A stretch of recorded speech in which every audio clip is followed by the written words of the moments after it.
Good day, everyone. My name is Kayla Litish F. Portillo, and we're heading on to Lesson 4, Sources of Multimedia Elements. Since multimedia is a combination of all the different elements, there are a lot of ways and resources that can be used in creating such kind of presentation.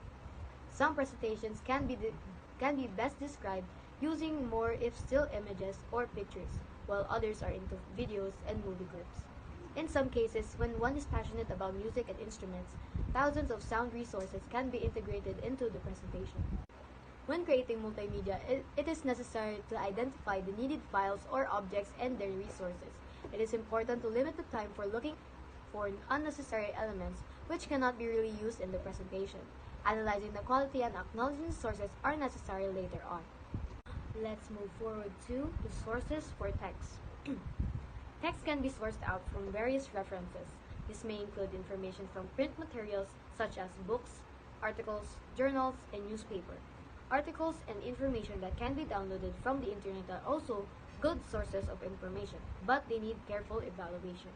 Some people or individuals who are knowledgeable and experienced in their specific fields can also be considered as resource people. They are rich sources of honest and fact-based information. Individuals, as resource people, give depth to the content of multimedia presentation. Let's go on over sources for images. Graphics or images, when used properly in multimedia presentation, can contribute greatly to the better understanding of a concept and thought that the presentation wants to convey. The file format is also a major factor to consider since the quality of the image should be able to show each detail of the picture clearly. These are the types of images and several methods of obtaining them for use in creating multimedia presentations.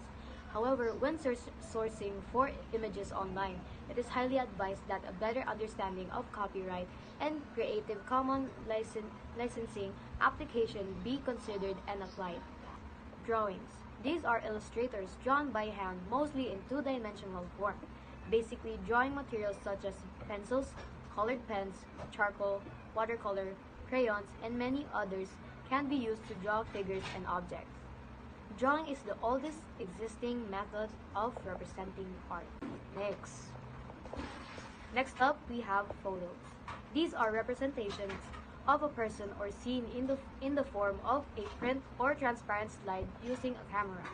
These are sometimes called photographs or pictures. Photos are printed in different sizes, in colored or in black and white. Next up, we have image capturing devices scanner.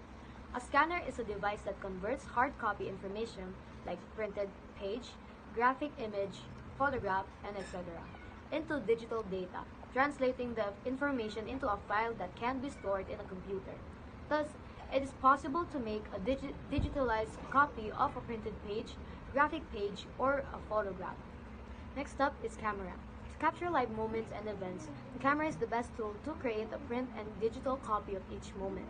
A device that records images either as a still photograph or as moving images known as videos or movies. The camera stores the captured images into a photographic film or plate, while digital cameras store the images inside the computer's memory. Mobile camera. It is a type of camera that is commonly installed in cell phones and portable. Digital camera. It is a tool used to capture still images and save them in a memory storage device. Video camera. A video camera captures and records pictures in motion. Video cameras can be used in two modes. One is for live broadcasting where the images are captured and immediately presented and displayed on the screen. The images involved are real-time images. The second video mode involves a storage media and a playback process to view the captured video. Videotapes are used for storage but later on storage memory cards were the ones patronized. Movie camera. It is a type of camera which records multiple images in a sequence. Next up is acknowledging sources. The best way to acquire text, images, sounds, or videos to be used for multimedia presentation is by creating them. It is also an advantage because lesser amount of materials will be gathered just to look for those that would fit the objective of multimedia. Citing the person's profile and reference materials is giving credibility to the work and acknowledging the ideas of others.